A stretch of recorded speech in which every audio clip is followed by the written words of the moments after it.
നമസ്കാരം. മലയാളി വാർത്തയിലേക്ക് സ്വാഗതം. രാഹുൽ മാങ്കൂട്ടത്തിനെ ചോദ്യം ചെയ്തു വരികയാണ്. ഇപ്പോൾ രാഹുൽ മാങ്കൂട്ടത്തിന്റെ ചോദ്യം ചെയ്യൽ ആയിക്കൊണ്ടിരിക്കുമ്പോൾ രാഹുൽ പറയുന്ന കാര്യം ഇത് പീഡനമല്ല, മറിച്ച് ഉഭയകക്ഷി സമ്മത പ്രകാരമുള്ള ലൈംഗിക ബന്ധമായിരുന്നുവെന്ന് ഉറപ്പിച്ചു പറയുകയാണ് രാഹുൽ.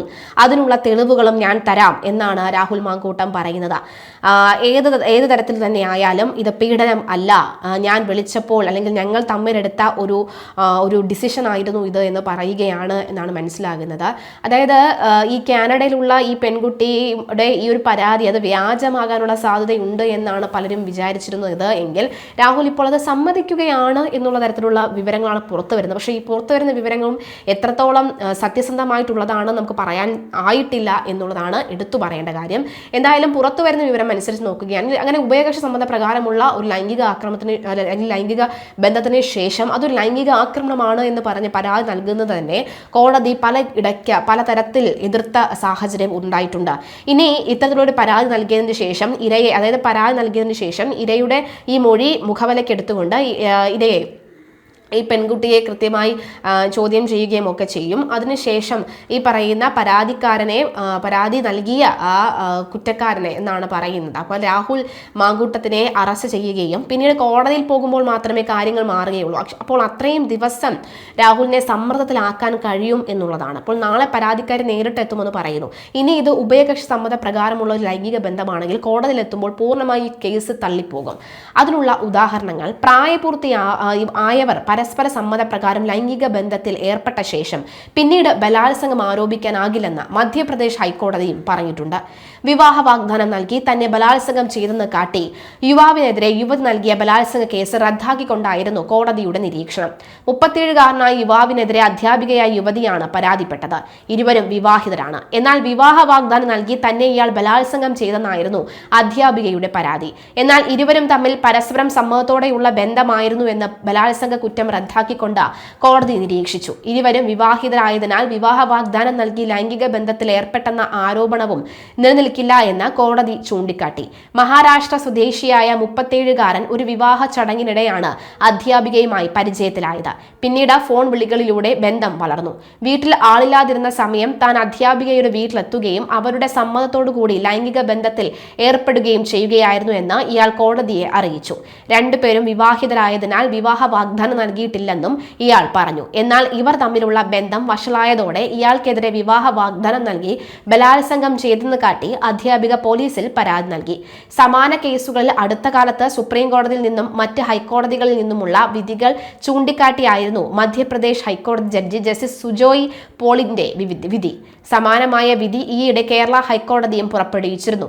പരസ്പര സമ്മതപ്രകാരം ലൈംഗിക ബന്ധത്തിൽ ഏർപ്പെട്ട ശേഷം വിവാഹ വാഗ്ദാനത്തിൽ നിന്ന് പിന്മാറിയാൽ പുരുഷനെതിരെ ബലാത്സംഗ കുറ്റത്തിന് കേസെടുക്കാനാവില്ല എന്ന് ഹൈക്കോടതി വ്യക്തമാക്കിയിരുന്നു. വിവാഹ വാഗ്ദാനം നൽകി ബലാത്സംഗം ചെയ്തെന്ന് ആരോപിച്ച കൊല്ലം പുനലൂർ സ്വദേശിയായ യുവാവിനെതിരെ രജിസ്റ്റർ ചെയ്ത കേസ് റദ്ദാക്കണമെന്ന് ആവശ്യപ്പെട്ടുള്ള ഹർജിയിലായിരുന്നു ഈ പരാമർശങ്ങൾ. ചില പ്രത്യേക സാഹചര്യങ്ങളിലൊഴികെ പരസ്പര സമ്മതത്തോടെയുള്ള ലൈംഗിക ബന്ധത്തിന് ശേഷം സൗഹൃദ ബന്ധം തകരുമ്പോൾ അത് ബലാത്സംഗ കുറ്റകൃത്യമാകാൻ കഴിയില്ലെന്ന് കർണാടക ഹൈക്കോടതിയും വ്യക്തമാക്കിയിട്ടുണ്ട്. ബാംഗ്ലൂരു സ്വദേശിക്കെതിരെ മുൻ കാമുകി നൽകിയ ബലാത്സംഗ കേസ് റദ്ദാക്കിക്കൊണ്ട് ജസ്റ്റിസ് എം നാഗപ്രസന്നയുടെ നിരീക്ഷണം ഒരു ഡേറ്റിംഗ് ആപ്പ് വഴി കണ്ടുമുട്ടുകയും വർഷങ്ങളായി ബന്ധം പുലർത്തുകയും ചെയ്ത യുവാക്കൾ 2024 ഓഗസ്റ്റിൽ ബാംഗ്ലൂരിലെ ഒരു ഹോട്ടലിൽ വെച്ച് പരസ്പരം കണ്ടുമുട്ടുകയും ശാരീരിക ബന്ധം പുലർത്തുകയും ചെയ്തു. എന്നാൽ സൗഹൃദ ബന്ധം തകർന്നപ്പോൾ ബലാത്സംഗം ചെയ്തതായി ആരോപിച്ച് യുവതി പരാതി നൽകുകയായിരുന്നു. 2018 നവംബർ 22 മുരളീധരൻ സോളാർ വിസിസ് മഹാരാഷ്ട്ര സംസ്ഥാനം എന്ന കേസിൽ പരസ്പരം സമ്മതത്തോടെയുള്ള ശാരീരിക ബന്ധത്തെ ബലാത്സംഗമായി കാണാൻ കഴിയില്ലെന്ന് സുപ്രീം കോടതി വ്യക്തമാക്കിയിട്ടുണ്ട്. പ്രധാനമായ വിധിന്യായത്തിൽ എല്ലാ ശാരീരിക ബന്ധങ്ങളെയും ബലാത്സംഗമായി കണക്കാക്കാൻ കഴിയാത്തതിന്റെ കാരണങ്ങൾ സുപ്രീം കോടതി വ്യക്തമായി വേർതിരിച്ചിട്ടുണ്ട്. 1860 ഇന്ത്യൻ ശിക്ഷാ നിയമത്തിലെ സെക്ഷൻ 375 പ്രകാരം ബലാത്സംഗത്തെ ഇങ്ങനെ നിർവചിക്കാം. ഇനി പറയുന്ന 6 വിവരങ്ങളിൽ ഏതെങ്കിലും സാഹചര്യത്തിൽ ഒരു സ്ത്രീയുമായി ലൈംഗിക ബന്ധത്തിൽ ഏർപ്പെടുന്ന പുരുഷനെ ഇനി മുതൽ ഒഴിവാക്കിയിരിക്കുന്ന സാഹചര്യത്തിൽ ഒഴികെ ബലാത്സംഗം ചെയ്തതായി കണക്കാക്കുന്നു.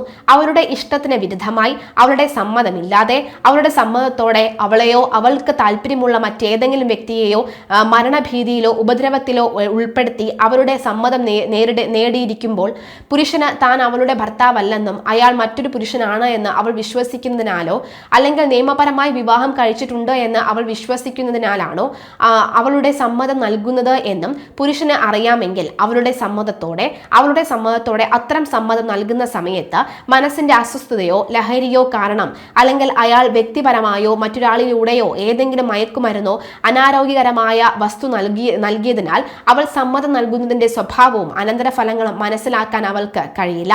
16 വയസ്സിന് താഴെ പ്രായമുള്ളപ്പോൾ അവളുടെ സമ്മതത്തോടെയോ അല്ലാതെയോ മുകളിൽ പറഞ്ഞതനുസരിച്ച് ഒരു പുരുഷൻ ഒരു സ്ത്രീയുമായി അവളുടെ സമ്മതമില്ലാതെ ലൈംഗിക ബന്ധത്തിൽ ഏർപ്പെട്ടാൽ അയാൾ ബലാത്സംഗം ചെയ്തതായി കണക്കാക്കാം എന്നതാണ് നിയമനിർമ്മാണത്തിന്റെ ഉദ്ദേശം.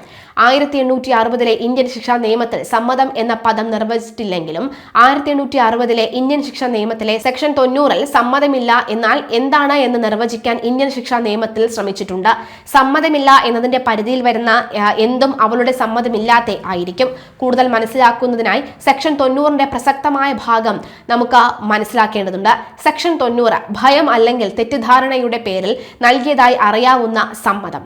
പരിക്കേൽക്കുമെന്ന ഭയം മൂലമോ വസ്തുതയെക്കുറിച്ചുള്ള തെറ്റായ ധാരണ മൂലമോ ആണ് ഒരാൾ സമ്മതം നൽകുന്നത് എങ്കിൽ ആ പ്രവൃത്തി ചെയ്യുന്ന വ്യക്തിക്ക് ആ ഭയത്തിന്റെയോ തെറ്റിദ്ധാരണയുടെയോ ഫലമായാണ് സമ്മതം നൽകിയത് എന്ന് അറിയാമെങ്കിൽ അല്ലെങ്കിൽ വിശ്വസിക്കാൻ കാരണമുണ്ടെങ്കിൽ ഈ കോഡിന്റെ ഏതെങ്കിലും വകുപ്പ് ഉദ്ദേശിക്കുന്നത് പോലെ ഒരു സമ്മതം അല്ല സുപ്രീം കോടതിയുടെ പ്രസ്തുത വിധിയാണ് പിൻകാലത്ത് ഹൈക്കോടതികളും ശരിവെച്ചത്. കേസ് കോടതിയിലെത്തിയാൽ ഒന്നും സംഭവിക്കില്ലെന്ന വ്യക്തമായ വിവരം രാഹുലിന് ലഭിച്ചിട്ടുണ്ട്. വി.ഡി. സതീശനാണ് ഏറ്റവും അധികം വിരോധം. അദ്ദേഹം രാഹുലിനോട് ക്ഷമിക്കാൻ തയ്യാറല്ല. രാഹുൽ വിഷയത്തിൽ പ്രതികരിക്കാൻ സതീശൻ തയ്യാറായിട്ടില്ല. വി.ഡി. സതീശന്റെ എതിർപ്പ് മനസ്സിലാക്കിയാൽ പിണറായി രാഹുലിനെതിരെ നിലപാടെടുക്കാൻ തീരുമാനിച്ചത്. ഇനി അവശേഷിക്കുന്നത് ധാർമ്മികതയാണ്. അത് രാഹുലിന്റെ മാത്രം തീരുമാനമാണ്. രാഹുലിന് വേണമെങ്കിൽ രാജിവെക്കാം. കോൺഗ്രസ് നേതൃത്വം രാജി ചോദിച്ചാൽ ചിലപ്പോൾ രാഹുലിന് രാജി നൽകേണ്ടി വരും.